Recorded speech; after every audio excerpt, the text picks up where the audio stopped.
உங்களுடைய தங்கம், வெள்ளி, வைர நகைகளை உடனே செல் பண்ணுமா? நம்பிக்கையான நிறுவனம் Max Gold. Call 04445454545. Max Gold, cash for gold. புதிய தலைமுறை செய்தியாளர், பத்திரிகையாளர் விஜயன் போலீஸ் விசாரணை, கைது கூட சொல்ல முடியாது, போலீஸ் விசாரணை கண்டனத்துக்குரியது, கருத்து சுதந்திரத்திற்கு எதிரானது. என்ன கூட சில பேர் நீங்கள் ஏதெல்லாம் பேசலை கமெண்ட்ஸ்லேயும் அப்புறம் அந்த மெயில்லையும் நிறைய பேர் கேட்டிருந்தாங்க, நீங்கள் ஏங்க அதை பற்றி பேசலை, நீங்கள் ஒரு பத்திரிகையாளர் தானே, அதனுடைய உண்மைத்தன்மை என்ன, அதனுடைய இதுவாக என்ன, அவர் ரொம்ப சாதுவான ஒருத்தர், அவரை ஏன் துன்புறுத்துகிறாங்க, அவரை ஏன் தாவேக அரசு கருத்து சுதந்திரம், ஊடகத்திற்கு எதிரான வேலையை ஏன் பண்ணுது, ஜனநாயகத்தினுடைய 4வது தூண் தானே ஊடகம். எவ்வளோ சப்போர்ட் பண்ணாங்க தாவேகாவுக்கு, அரசு கேபிள்லாம் இருந்து அந்த சமயத்தில் புதிய தலைமுறை தூக்குனாங்களே, அப்போல்லாம் எவ்வளோ பெரிய சப்போர்ட் பண்ணாங்க. இப்போ ஒரு விஜயனை கைது பண்ணியிருக்காங்க. இது கண்டனத்துக்குரிய ஒரு விஷயம். திரும்ப திரும்ப என்னென்னா கருத்து சுதந்திரம் இதில் பெரும்பாலும் சொன்னவர்கள்லாம் பார்த்தீங்கன்னா அந்த அந்த கருத்து சுதந்திரம் எதிராக அவர் விஜயனுடைய விசாரணைக்கு கைது கூட விசாரணைக்கு எதிராக பேசினவர்கள்லாம் பார்த்தீங்கன்னா திமுகவை சார்ந்தவர்களாக தான் இருப்பாங்க. நீங்கள் எடுத்து பாருங்கள். நீங்கள் அப்புறமா மன்றங்கள் இதெல்லாம் நான் என்ன சொல்கிறேன்னா, நிச்சயமாக பத்திரிகையாளர் விஜயன் விஜய்க்கு எதிராக அவதூறு எதுவும் பேசலை, தாவேகாவுக்கு எதிராக எந்தவித கருத்தையும் பரப்பலை. சிஎம் விஜயை கண்ணாமண்ணான்னு அந்த அரசாங்கத்தை எங்கேயும் விமர்சனம் பண்ணல. அவரை விசாரணைக்காக கூப்பிட்டுருக்காங்க. அந்த விசாரணைக்கான காரணம் என்ன அப்படின்னா, ஒரு மக்களால் தேர்ந்தெடுக்கப்பட்ட ஒரு அரசாங்கத்தை கவிழ்ப்பதற்காக ஒரு சதி வேலை நடந்திருக்கிறது. அதை ஆதாரபூர்வமாக நாங்கள் கண்டுபிடித்து விட்டோம், ஆதாரத்தை நாங்கள் எடுத்துட்டோம், அதற்கான விசாரணை நடந்துட்டு இருக்கு. ஏற்கனவே 12 பேர் கைது பண்ணியிருக்காங்க, இப்போ ஒரு 3 பேர் கைது பண்ணியிருக்காங்க. அதில் முக்கியமான ஒரு நபராக திருநாவுக்கரசு அப்படின்ற ஒருத்தர் தான் இந்த குதிரை பேரத்தை பேசியிருக்காரு. ஒரு கோடியே 72 லட்சம் பேர் வாக்களித்த ஒரு அரசாங்கத்தை, விஜய் என்கின்ற ஒரு மாஸ் ஹீரோவை, ஒரு மாஸ் ஹீரோ முதல்வராக மக்களால் தேர்ந்தெடுக்கப்பட்டவரை, அந்த ஆட்சியை மறைமுகமாக கவிழ்க்க வேண்டும் அப்படின்ற ஒரு சதி நடந்திருக்கு. அந்த சதி சம்பந்தமாக விசாரிக்கும் பொழுது அந்த திருநாவுக்கரசுன்ற நபர், அவருக்கும் பத்திரிகையாளர் விஜயனுக்குமான வாட்ஸ்அப் தகவல் பரிமாற்றம் என்ன, அவங்களுக்குள்ள ஒரு வாட்ஸ்அப் தகவல் பரிமாற்றம் என்ன, அது நடந்திருக்குது. அது சம்பந்தமான விசாரணை தானே கட்டி, அல்லது அவர் திரும்ப சொல்கிறது என்னென்னா, விஜயன் அந்த ஆட்சியை பற்றி எங்கேயும் விமர்சனம் பண்ணல, இந்த விஜயை பற்றி, சிஎம் விஜய் பற்றி எங்கேயும் அவதூறு பேசலை, கடுமையான வார்த்தைகளை பயன்படுத்தலை, தனி மனித தாக்குதல் எங்கேயுமே நடத்தலை. அதே வேளையில் இந்த ஒரு அரசாங்கத்தை கவிழ்க்கணும். அந்த காலத்தில் ஒரு ஒரு அரசரை அந்த அரசரை காலி பண்ணணும், அந்த ராஜாவுடைய ஆட்சியை ஒழிக்கணும்னு எதிரிகள்லாம் முடிவு பண்ணிட்டாங்கன்னா, அந்த ராஜா எவ்வளோ, அந்த அரசாங்கம் எவ்வளோ இதுவாகிடும், அலர்ட் ஆகிடும். எவ்வளோ கடுமையான, இது ஜனநாயக நாடு, ஒரு மக்களால் தேர்ந்தெடுக்கப்பட்ட ஒரு அரசு. அதை நீங்கள் இப்படி ஒரு குதிரை பேரம் பண்ணி எம்எல்ஏக்களை நீங்கள் விலைக்கு வாங்குறீங்க, அதுவும் ஆளுங்கட்சியோட எம்எல்ஏக்களை நீங்கள் ராஜினாமா பண்ண வைக்கிறீங்க, விலைக்கு வாங்குறீங்க அப்படின்னா அது எவ்வளோ பெரிய செயல். அதுக்கான விசாரணை தாங்க நடந்துட்டு இருக்கு, மற்றபடி ஒன்றும் இல்லை. நீங்கள் என்னன்னா, விஜயனை காவல்துறை போலீஸ் அடித்தாங்க, துன்புறுத்தினாங்க, அல்லது அவரை நீண்ட நேரம் உட்கார விடாமல் நிற்கவே வச்சுக்கிட்டு இருந்தாங்க, அவரை வேறு வழியில் ஏதோ ஒரு வழியில் விசாரணைன்ற பேரில் மன ரீதியாக காயப்படுத்தினாங்க அப்படின்னா கண்டிப்பாக அதுக்கு ஒரு கண்டனம் கண்டிப்பாக உண்டு. அதெல்லாம் கிடையாது.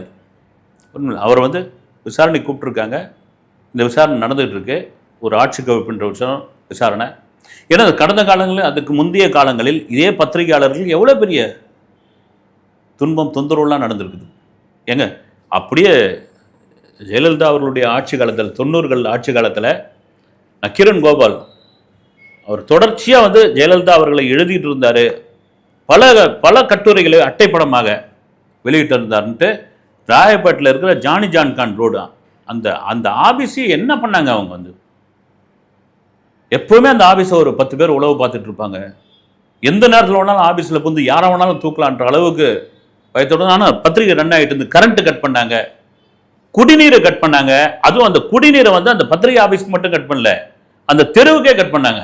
ஏன்னா இங்கே ப்ரெஷர் போட்டால் மக்கள் என்ன பண்ணாங்க, யோ காலி பண்ணியா, முதல்ல கிளம்பியா, நீங்கள் பத்திரிகை ஆபீஸ் இங்கே வச்சிருக்கிறதுனால பாருங்க, எங்களுக்கு தண்ணி வரல, எங்களுக்கு கரண்ட் வரல, அந்த அளவுக்கு ஒரு அராஜகமான ஒரு பத்திரிகையாளர் மீது கடுமையான, நீங்க ஜெயலலிதா அவர்களை ஏதாவது எதிர்த்து நீங்க எழுதிட்டீங்க, எதிர்த்து பேசிட்டீங்க, எதிர்த்து ஏதாவது ஒரு சின்ன பிட்டு வந்துருச்சுன்னா உங்களை விட மாட்டாங்க.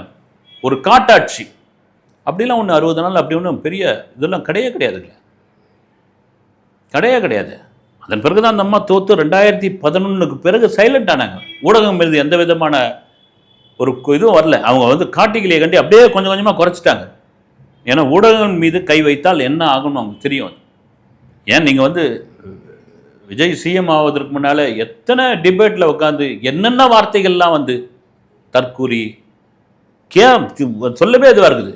ஜெயிக்க மாட்டார்ன்ற விதத்தில் தான் நீங்கள் அப்படியெல்லாம் பேசுனீங்க. ஜெயிச்ச பிறகு அப்படியே சில பேர் அப்படியே பல்ட் அடிச்சிட்டாங்க. இப்போ வரைக்கும் சிஎம் விஜய் புகழ் பாடிக்கொண்டிருக்காரு. நான் தவறுன்னு சொல்ல, அது சூழ்நிலைக்கு ஏற்ற மாதிரி. ஏன்னா எதிர்கட்சியில் இருந்த ஒரு ஐடி விங்கில் இருந்தவங்களாம் இன்னைக்கு இந்த பக்கம் தேவைக்கா பக்கம் வந்துட்டாங்க. எனக்கு தெரியும் யாரெல்லாம் கூட நான் சொல்லுவேன். நான் ரைட்டு, அவ்வளோதான். காற்று உள்ள போதே தூத்திக்கொள், இல்லைன்னா ஃபேனை வச்சாவது தூத்திக்கோ, அது மாதிரி. அதனால் இது ஒரு விசாரணை தான். அதுக்குள்ள கண்டன அறிக்கை இது ஆச்சா? 60 நாளில் வந்து பத்திரிகை ஊடகத்தின் மீதான மிகப்பெரிய தாக்குதல் அப்படி. நீங்கள் வந்து இதே பத்திரிகையாளர்ன்ற பேரில் பத்திரிகையாளர் தான் வச்சுங்களேன், என்னென்ன பேசுகிறீங்க விஜய் வந்து காது கொடுத்து கேட்க முடியாத அளவுக்கு கெட்ட வார்த்தைகளில், மோசமான வார்த்தைகளை எலெக்ஷனுக்கு முன்னாடி. இப்போ அது தனி மனித தாக்குதல் தானே. இப்போ அவர் நினச்சா பழி வாங்கணும்னு நினச்சா அத்தனை பேர் லிஸ்ட் அடியா கூப்பிடியா நினைக்கலாம்ல. அதிகாரம் இருக்குல்ல, முதல்வர்ன்ற ஒரு இடத்துல உட்காந்துட்டு இருக்கார்ல, அது நல்ல அது அது அது ஒரு தலைவனுக்கான இதுவே கிடையாது, அதிகாரத்தை இதுக்கான கிடையாது. ஏன்னா விமர்சனங்கள் வரும், வாழ்த்துவாங்க, தூற்றுவார்கள், திட்டுவாங்க, எல்லாத்தையும் கடத்து தான் பொது வாழ்க்கையில் அரசியல் பண்ணி ஆகணும். இது எல்லாத்துக்கும் கோச்சிக்கிட்டு எல்லாத்துக்கும் ரியாக்ஷன் பண்ணால் ரியாக்ஷன் பண்ணிக்கிட்டே தான் இருக்க வேண்டியதாக இருக்கும். ஆனால் இந்த விவகாரத்துக்கு இதுதான். இன்னொரு பக்கம் முந்த நாள் போய் ஒரு விடுதியை ஆய்வு பண்ணுறாரு, சமூக நீதி விடுதி. அந்த விடுதியை ஆய்வு பண்ணி அடுத்த நாள் அதுக்கான சொல்யூஷனை கொடுக்குறாரு, இம்ப்ளிமெண்ட் பண்ணிடுறார். இது பாருங்கள், ஒரு ஆய்வு பண்ண வரார் ஒரு முதல்வர். ஒரு ஹாஸ்டலை ஒடுக்கப்பட்ட விளிம்பு நிலை மக்கள், விளிம்பு நிலை மாணவர்கள், மிகவும் பின்தங்கிய மாணவர்கள், பொருளாதார ரீதியில் மிகவும் பின்தங்கிய மாணவர்கள், கிராமப்புறங்களிலிருந்து வந்து சென்னை இப்போ தான் பார்க்குற மாணவர்கள் அங்கே தங்கி படிச்சுட்டு இருக்காங்க. அவங்களுக்கு ஒரு சாப்பாடு வசதி இல்லை, ஒரு மின்சாரம் இல்லை, ஒரு சரியான படுக்கை இல்லை, ரூம் சரியில்லை. அதுக்கு திடீர்னு விட்றா வண்டி அப்படின்றார். சைதாப்பேட்டைக்கு போகிறாரு, ஆய்வு பண்ணுறாரு. ஒரு மாணவர் சொல்கிறாப்புல, அதை காது கொடுத்து கேட்குறாரு முதல்வர், முழுமையாக கேட்குறாரு. வந்து எந்த அதிகாரி கேட்டுருவாங்க, எந்த அமைச்சர் கேட்டுருவாங்க இதுக்கு முன்னாடி? வந்து முழுமையாக போதும் தம்பி நிறுத்து, எங்களுக்கு எல்லாம் தெரியும், நீ போ போ போ போ நான் இப்போ கேட்டுக்கிறேன், நான் யாராக அவங்க கிட்ட கேட்டுக்கிறேன். ஆனால் அதே வேளையில் அந்த பக்கம் அந்த அந்த விடுதி சம்மந்தப்பட்ட வார்டனா யாரும் தெரியல. அவர் இடையில ஒரு முதல்வர் கேட்டுக்கிட்டு இடைமறிக்கிறார். நீங்கள் அந்த காணொலியை பார்த்தா தெரியும். எனக்கு என்ன தோணுன்னா, இந்த அதிகாரிகள் மட்டத்தில் இருக்கிறவங்களாம் வந்து இன்னும் தாவேக அரசாவே ஏற்றுக்கலான்னு நினைக்கிறேன் நான். சிஎம் முதல்வரை வந்து அவங்க முதல்வராகவே வந்து ஒரு லிஸ்ட்டில் எடுக்கலான்னு. காரணம் என்னன்னா, ரொம்ப கனிவாக இருக்கிறாருங்க, வந்து ரொம்ப கனிவாக நடந்துக்கிறாரு. அது ரொம்ப இலக்காரமாக நினச்சிட்றாங்கன்னு நினைக்கிறேன். இவங்களுக்கு என்னன்னா, வரணும், பந்தா பண்ணணும், அவங்க முன்னாடி இது பண்ணணும், டாட் பூட்னு பேசணும், எவனையும் மதிக்கக்கூடாது, ஆய்வுக்கு நேரடியாக வரக்கூடாது, வீடியோ கான்ஃபரன்ஸில் பேசணும், இப்படி இருந்தால் தான் நினச்சிக்கிறாங்க. இறங்கி வந்து பேசணும். எப்பவுமே சொல்லுவாங்கல்ல, ரொம்ப டவுன் டு எர்த்தாக இருந்தால் நம்மளை ஏறி மிதிப்பாங்க அப்படின்னு.